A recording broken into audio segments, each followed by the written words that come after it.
Intermediate examination 2023 वालों के लिए जितने भी छात्र 3 फरवरी को एग्जाम देने वाले हैं दोस्तों, यहाँ पे केमिस्ट्री रसायन विज्ञान का काफ़ी इंपॉर्टेंट वायरल टाइप क्वेश्चन हम लोग लेकर आए हैं। यहाँ से कई सारे क्वेश्चन आप सभी को हूबहू देखने को मिलेंगे दोस्तों, जैसा कि यहाँ पे मैथमेटिक्स और फिजिक्स में आप लोगों को दिखा। ठीक है, उसी तरीके से यहाँ पे केमिस्ट्री में भी टोटल मार्क्स जो रहेंगे 70 मार्क्स रहेंगे और 70 ऑब्जेक्टिव भी रहेंगे, जिसमें से आपको 35 का ही जवाब देना है चुन चुन के, जो भी आपको ईजी लगता है। ठीक है, 20 आपको लघु उत्तर रहेंगे, जिसमें से 10 का जवाब देना होगा, 6 आपको दीर्घ उत्तर रहेंगे, जिसमें से 3 का जवाब देना होगा। टोटल जो समय दिया जाएगा 3 घंटे 15 मिनट दिया जाएगा।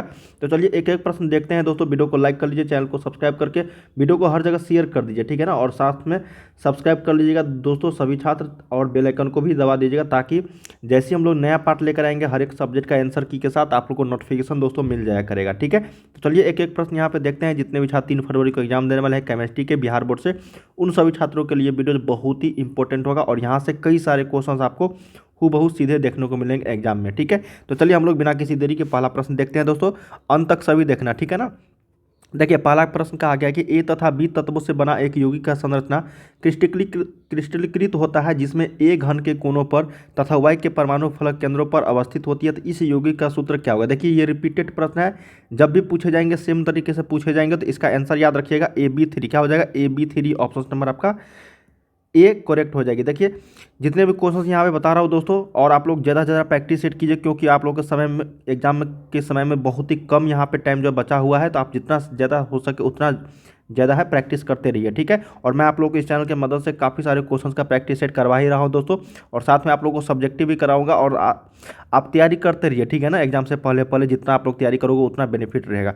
चलिए सेकंड नंबर प्रश्न देखते हैं। कहा गया है कि किसका क्वथनांक एक वायुमंडलीय दाब पर सबसे अधिक होता है? तो सही उत्तर हो जाएगा यहाँ पे 0.1 MbAcl2। ठीक है, देखो यहाँ पे 70 क्वेश्चंस रहेंगे ना, अगर आपको कोई भी प्रश्न अगर नहीं बनता है जिसमें भी आपको डाउट लगता है उसको छोड़ दो, क्योंकि चुन चुन के आपको 35 ही जवाब देना है। तो ये चीज़ आप लोगों के लिए बहुत ही हेल्पफुल हो जाती है दोस्तों, ठीक है ना।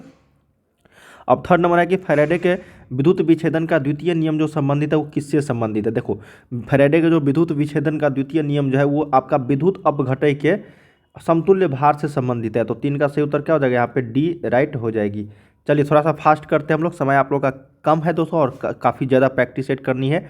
देखिए हीलियम का मुख्य स्रोत क्या है? तो हीलियम का जो मुख्य स्रोत है वो है मोनाजाइट। क्या है? मोनाजाइट। ऑप्शन नंबर बी के साथ चलना यहाँ पे 4 का। अगला है NaCO का हॉल फॉर्म में निकेल की ऑक्सीकरण स्टेज। देखिए ऑक्सीडेशन नंबर पूछा जाता रहा है, एक बार आप लोग जरूर देख लीजिएगा, इससे आप लोग को 2 से 3 मार्क्स के प्रश्न रहेंगे। यहाँ पे क्या है? NaCO का हॉल फॉर्म में दोस्तों किसका पूछा गया? Na का ऑक्सीडेशन स्टेट या फिर ऑक्सीडेशन नंबर पूछा गया है। देखिए इसका जो होता है 0 होता है, ठीक है ना। क्या हो गया? 0। ऑप्शन नंबर सी के साथ चलना यहाँ पे 5 का सी। अगला देख लेते हैं यहाँ पे 6 नंबर कि निम्नलिखित में से कौन हाइड्रोजन बॉन्ड नहीं बनाता है? देखिए हाइड्रोजन बॉन्ड नहीं बनाने वाला जो तत्व यहाँ पे है यौगिक जो कंपाउंड है दोस्तों, वो आपका HCl हो जाएगा। क्या हो जाएगा? HCl। देखिए रिपीटेड प्रश्न है, कई बार देखने को मिलेंगे, ठीक है ना।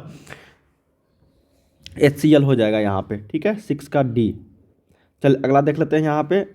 अगला है कि एल्कीन का सामान्य सूत्र। देखिए एल्कीन होता है, एल्काइन होता है और एल्केन होता है, ठीक है ना। तो एल्केन, एल्कीन और एल्काइन, तो यहाँ पे एल्कीन का पूछ दिया गया है, तो एल्कीन का सामान्य सूत्र होता है आपका CnH2n। ठीक है, ये होता है आपका एल्कीन। क्या होता है? ये एल्कीन होता है, ठीक है ना, एल्कीन होता है। और आपका एक एल्केन होता है जो CnH2n+2 होता है, एल्केन। देखो तीनों में से किसी ने कोई एक ना पूछा जाएगा आप लोगों से, ठीक है। और ये होता है CnH2n-2 जो होता है वो ये होता है आपका एल्कीन होता है, एल्काइन होता है। क्या होता है? एल्काइन। ठीक है, यहाँ से हम लोगों से पूछा गया था एल्कीन का, तो यही हो जाएगा। चलिए अगला देख लेते हैं 8 नंबर कि निम्नलिखित में से किस में आइसोप्रीन इकाई है? देखिए आइसोप्रीन जो इकाई यहाँ पे पूछा गया वो है आपका नेचुरल रबर में, ठीक है ना, प्राकृतिक रबर। तो सही उत्तर क्या हो जाएगा? 8 का ए। चलिए 9 नंबर देख लेते हैं। कैल्शियम फॉर्मेट का श्रवण करने पर जो प्राप्त होता है उसको हम लोग क्या बोलेंगे? देखो कैल्शियम फॉर्मेट का श्रवण करने पर उसको हम लोग डिस्टिलेशन करते हैं कैल्शियम फॉर्मेट को, तो क्या प्राप्त होता है एक प्रोडक्ट के रूप में? तो वो होता है आपका HCHO। क्या होता है? HCHO। तो ऑप्शन नंबर किसके साथ चलेंगे? ऑप्शन नंबर बी के साथ चलेंगे, 9 का बी। अगला देख लेते हैं 10 नंबर। देखो ये बहुत ही भिविया प्रश्न है, याद रख लीजिएगा कि अगर किसी प्रतिक्रिया के लिए दर स्थिरांक का इकाई अगर मोल प्रति लीटर है, ठीक है, मोल प्रति लीटर प्रति सेकेंड है, सॉरी मोल प्रति लीटर आपका प्रति सेकेंड है, तो प्रतिक्रिया की जो कोटि होगी, देखिए ऑर्डर ऑफ द रिएक्शन जो होगा वो कितना होगा, तो वो जीरो ऑर्डर रिएक्शन होगा। तो ऑप्शन नंबर ए के साथ चलना है, जीरो ऑर्डर रिएक्शन। चलिए अगला प्रश्न देखते हैं कि सेल प्रतिक्रिया स्वतः होती है जब, देखिए सेल प्रतिक्रिया स्वतः कब होती है, जब डेल्टा जी डिग्री यहाँ पे निगेटिव होती है। तो ऑप्शन नंबर क्या हो जाएगा यहाँ पे, बी जो है ये AR का करेक्ट हो जाएगी। चलिए 12 नंबर देख लेते हैं कि कुहरा कौन कोलाइडल सिस्टम है किसका। देखिए कुहरा कौन जो होता है ना, कोलाइडल सिस्टम है द्रव का गैस है, मतलब liquid in gas. Option number B के साथ चलना है यहाँ पे, द्रव का गैस में। देखिए इस तरीके के ये जो कुहरा कोलाइडल जो सिस्टम है, इससे एक प्रश्न रहते हैं, इसलिए इसको ध्यान से रखना है।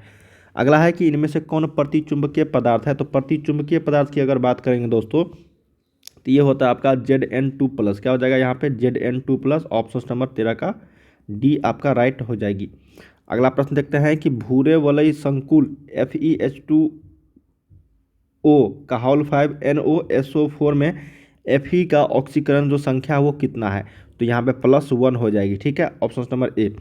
अगला देखते हैं कि अमोनिया को जो शुष्क किया जाता है किससे, तो अमोनिया को शुष्क जो किया जाता है वो सांद्र H2SO4 से किया जाता है। तो ऑप्शन नंबर क्या हो जाएगा, 15 का सी यहाँ पे करेक्ट हो जाएगी। अगला यहाँ पे विटामिन सी क्या है, देखिए विटामिन सी जो है ये एस्कॉर्बिक एसिड होता है। ऑप्शन नंबर यहाँ पे बी के साथ चलना है, एस्कॉर्बिक एसिड।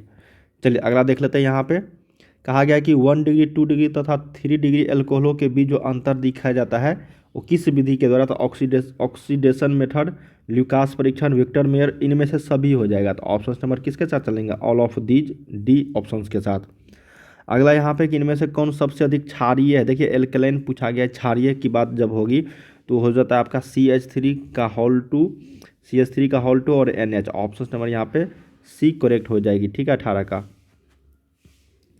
अगला देख लेते हैं 19 नंबर कि सोडियम सल्फेट का जलीय घोल में अक्रिय इलेक्ट्रोड का उपयोग कर विद्युत विच्छेदन किया जाता है, तो कैथोड एवं एनोड पर जो है क्या प्राप्त होती है, ठीक है, यही प्रश्न है। तो सही उत्तर हो जाएगा यहाँ पे H2O2। क्या हो जाएगा, H2O2।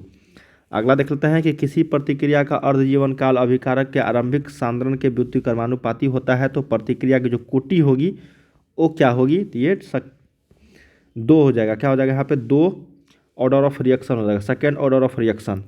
अगला है यहाँ पे कि कौन एंजाइम ग्लूकोज को एल्कोहल में परिवर्तित करता है, तो उस एंजाइम का नाम है जैमेज। क्या है, जैमेज, ऑप्शन नंबर सी। अगला देख लेते हैं कि बेंजीन में NH2 समूह जो होता है वो क्या होता है। देखिए बेंजीन में NH2 समूह जो होता है वो आर्थो एवं पारा डायरेक्टिंग होती है। तो ऑप्शन नंबर यहाँ पे 22 का सी करेक्ट हो जाएगी। अगला देख लेते हैं कि एल्कोहल के एस्ट्रिफिकेशन का जो क्रम है, एस्ट्रिफिकेशन ऑफ अल्कोहल ऑर्डर का, वो है आपका 1 डिग्री 2 डिग्री 3 डिग्री, जो ऑप्शन नंबर आपका बी में है यही करेक्ट हो जाएगी। अगला देखते हैं सामान्य ताप एवं दाब पर किसी गैस के 1 मोल का आयतन क्या होता है। देखिए सामान्य ताप एवं दाब पर किसी गैस के 1 मोल का आयतन जो है 22.4 लीटर होती है। ऑप्शन नंबर बी यहाँ पे राइट हो जाएगा। अगला प्रश्न देखते हैं कि कौन ताप द्वारा प्रभावित नहीं होता है, तो ताप द्वारा प्रभावित नहीं होता वो मोललता होती है, मोलालिटी। ऑप्शन नंबर बी यहाँ पे सही उत्तर हो जाएगा। जो ताप के द्वारा प्रभावित नहीं होती है ना, इफेक्टेड नहीं होता है। अगला है कि आयरन के निष्कर्षण में उत्पन्न धातुमल क्या है, तो कि आयरन के निष्कर्षण में धातु उत्पन्न जो है, धातुमल का उत्पन्न वो है CaSiO3। ऑप्शन नंबर यहाँ पे 26 का क्या हो जाएगा, डी। अगला यहाँ पे कि लेंथेनाइड संकुचन का अर्थ है। देखिए लेंथेनाइड संकुचन का जो अर्थ है दोस्तों ये हो जाएगा आयनिक त्रिज्या में कमी। क्या हो जाएगा, आयनिक त्रिज्या में कमी। अगला देख लेते हैं कि ईथर की उपस्थिति में एल्काइड हैलाइड तथा सोडियम धातु के बीच प्रतिक्रिया क्या कहलाती है, तो उसको हम लोग बोलते हैं वुर्ज प्रतिक्रिया, ठीक है, वुर्ज रिएक्शन। ऑप्शन नंबर यहाँ पे ए जो है ये करेक्ट हो जाएगी, वुर्ज प्रतिक्रिया, वुर्ज रिएक्शन। अगला है NaCl क्रिस्टल की संरचना होती है। देखिए NaCl क्रिस्टल की जो संरचना होती है वो फेस सेंटर्ड होती है। क्या होती है, फेस सेंटर, ठीक है, फलक केंद्रित। Option number B. अगला देख लेते हैं कि घनाकार संरचना में पिंड केंद्रित परमाणु की समन्वय संख्या जो होती है वो कितनी होती है, वो 8 होता है। तो ऑप्शन नंबर यहाँ पे बी जो है ये राइट हो जाएगी। अगला प्रश्न देखते हैं कि मूल क्रिस्टल तंत्रों की संख्या कितनी होती है। देखिए मूल क्रिस्टल तंत्रों की संख्या टोटल 7 होती है। तो ऑप्शन नंबर यहाँ पे बी जो है ये राइट हो जाएगा, ठीक है। अगला देख लेते हैं कि भौतिक अधिशोषण की दर किसके द्वारा बढ़ता है, तो भौतिक अधिशोषण की जो दर है वो तापक्रम को घटाकर बढ़ाया जाता है, ठीक है, टेम्परेचर को डिक्रीजेज करके। ऑप्शन नंबर यहाँ पे ए जो है ये राइट हो जाएगी। अगला देख लेते हैं कि वेग स्थिरांक के का जो मान है वो किस पर निर्भर करता है। तो वेग स्थिरांक का जो मान है वो टेम्परेचर पर निर्भर करता है। तो ऑप्शन नंबर क्या हो जाएगा यहाँ पे डी जो है ये राइट हो जाएगा 33 का। 34 देखते हैं कि लोहा जो है एक कौन सा पदार्थ है। तो लोहा एक फेरो चुंबकीय पदार्थ है, फेरस मैग्नेटिक। बहुत ही शानदार प्रश्न था 34 का सी और पूछा जाता रहा है। ठीक है, चलिए अगला देख लेते हैं कि आर्हेनियस का समीकरण क्या है। देखिए ये तो सिंपल है, आर्हेनियस का समीकरण आप लोगों को रिलेशन पूछा गया है। तो ऑप्शन नंबर यहाँ पे क्या हो जाएगा, ए के बराबर ए डॉट ई माइनस ई ए बट्टा में आर टी। ठीक है, तो ऑप्शन नंबर यहाँ पे क्या हो जाएगा 35 का ए जो है ये राइट हो जाएगी। दोस्तों हम लोगों ने यहाँ पे टोटल जो क्वेश्चंस किए 1 से 35 तक, इसके आगे के क्वेश्चन हम लोग जल्द से जल्द लेकर आने वाले हैं। वीडियो को लाइक कर लीजिए दोस्तों, चैनल को सब्सक्राइब करके बेल आइकन को प्रेस कर दीजिए ताकि आप सभी के एग्जाम्स में जितने भी प्रश्न पूछ जाएंगे मैं आप लोग के यहाँ पे ज़्यादा से ज़्यादा प्रैक्टिस करवा सकूँ। ठीक है, तो चलिए हम लोग मिलते हैं अगले वीडियो में। तब तक के लिए आप लोग तैयारी करते रहिए बाय बाय सभी को, और जितना प्रैक्टिस करोगे उतना आप सभी के लिए बेनिफिट हो रहेगा। ठीक है।